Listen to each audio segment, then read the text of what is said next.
நெகிழி பயன்பாட்டை குறைத்திருக்கிறோம். பொதுமக்களுக்கு விழிப்புணர்வு ஏற்படுத்துகிறோம். மக்கும் குப்பை மக்காததை பிரித்து வழங்குகிறோம். மக்கும் குப்பையை செடிகளுக்கு உருமாக்குவோம். மக்காத குப்பையை பேரூராட்சிக்கு வழங்குவோம்.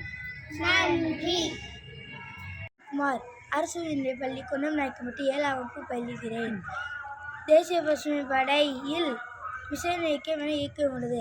அதில் செடி கொடிகள் நடுதல், நீர் பாய்ச்சுதல், சத்துணவு கண்காணித்தல், உயிரினங்களை கண்காணித்தல், செடிகளை காத்தல் வருதல் ஆகிய செயல்பாடுகள் எங்கள் பள்ளியில் சிறப்பாக நடைபெறுகிறது. தேங்க்யூ.